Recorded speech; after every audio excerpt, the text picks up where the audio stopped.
George Carlin wasn't just a comedian. He was a master of words, a philosopher of the absurd, and a man who could find humor in just about anything. With his razor-sharp wit and fearless honesty, he took everyday life, twisted it sideways, and made us laugh at the chaos. So sit back and enjoy some of the funniest, most thought-provoking quotes from the one and only George Carlin. Let's dive in.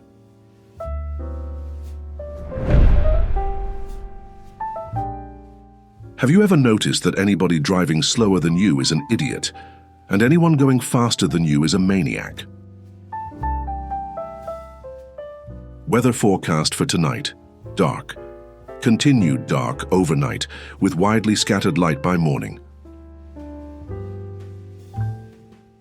People who say they don't care what people think are usually desperate to have people think they don't care what people think. Never underestimate the power of stupid people in large groups. Not only do I not know what's going on, I wouldn't know what to do about it if I did. Honesty may be the best policy, but it's important to remember that apparently by elimination, dishonesty is the second best policy. In America, anyone can become president. That's the problem. One great thing about getting old is that you can get out of all sorts of social obligations just by saying you're too tired. I like Florida. Everything is in the 80s. The temperatures, the ages, and the IQs. Isn't making a smoking section in a restaurant like making a peeing section in a swimming pool? Why is the man who invests all your money called a broker?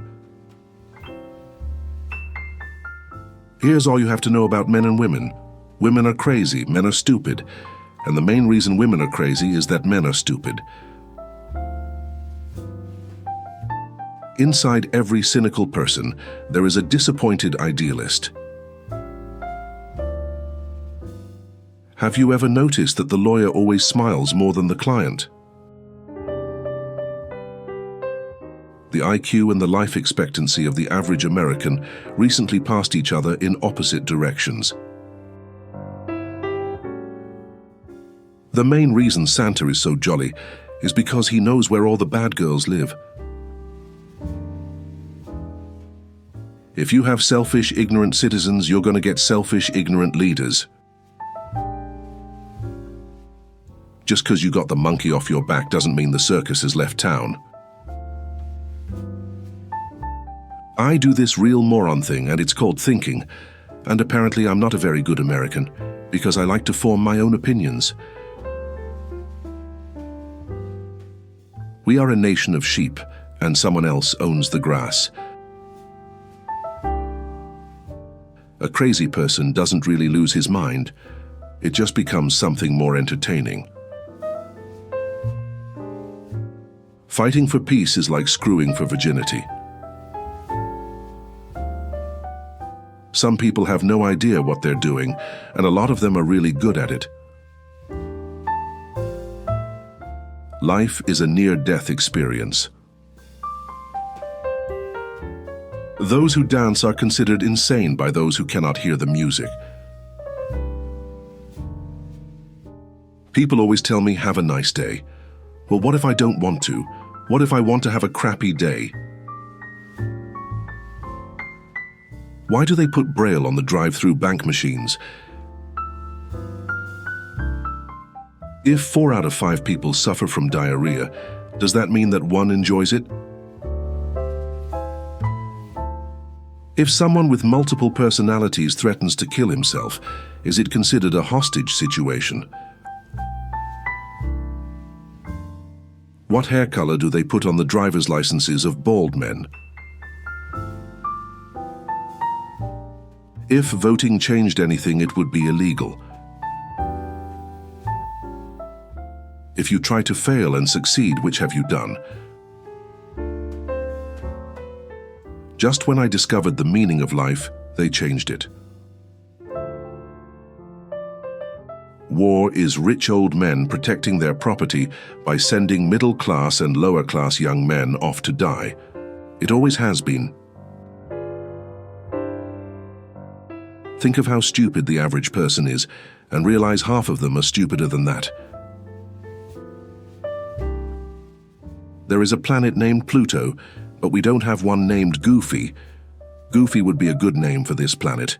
It certainly qualifies. If you're looking for self-help, why would you read a book written by somebody else? Give a man a fish and he will eat for a day. Teach him how to fish and he will sit in a boat and drink beer all day. If honesty were suddenly introduced into American life, the whole system would collapse. That's why they call it the American dream, because you have to be asleep to believe it.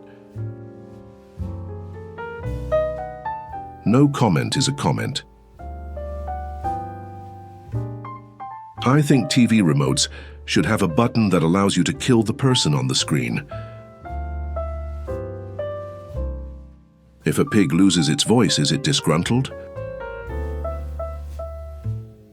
A good motto to live by: always try not to get killed. One good reason to only maintain a small circle of friends is that 3 out of 4 murders are committed by people who know the victim.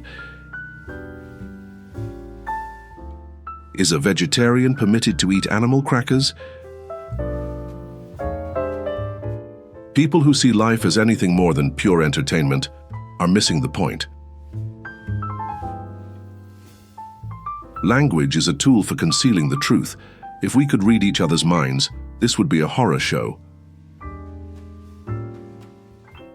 When you're born, you get a ticket to the freak show. When you're born in America, you get a front row seat. I went to a bookstore and asked the saleswoman, "Where's the self-help section?" She said if she told me, it would defeat the purpose. If black boxes survive air crashes, why don't they make the whole plane out of that stuff? Politicians are put there to give you the idea that you have freedom of choice. You don't. Ever wonder about those people who spend $2 a piece on those little bottles of Evian water? Try spelling Evian backward. What exactly is viewer discretion? If viewers had discretion, most television shows would not be on the air. My tombstone. I'm thinking something along the lines of, "Geez, he was just here a minute ago." George Carlin, 1937-2008, was a comedy legend, celebrated for his sharp wit, unfiltered social commentary, and knack for exposing life's absurdities. Rising to fame in the 1970s, he became one of the most influential stand-up comedians ever, pushing boundaries with his famous 7 words you can't say on television routine. A bit so controversial, it led to a Supreme Court case on free speech. Carlin's rebellious streak showed early. He was kicked out of high school for not being sufficiently serious. That same irreverence fueled his comedy, where he masterfully dissected language, called out contradictions, and made audiences think. With over a dozen HBO specials, 5 Grammy-winning albums, and even a turn as a Thomas and Friends narrator, his influence was unmatched. A relentless writer, he filled more than 2,400 notebooks with jokes and ideas. He also made history as the first SNL host in 1975. Even after his passing, Carlin's words remain as sharp and relevant as ever. He didn't just make people laugh, he made them question everything. That's all, folks. We hope you had as much fun watching as we did making it. If you enjoyed what you saw, give us a thumbs up and hit that subscribe button to stay updated with our latest content and support our channel's growth. Stay curious, keep smiling, and enjoy life.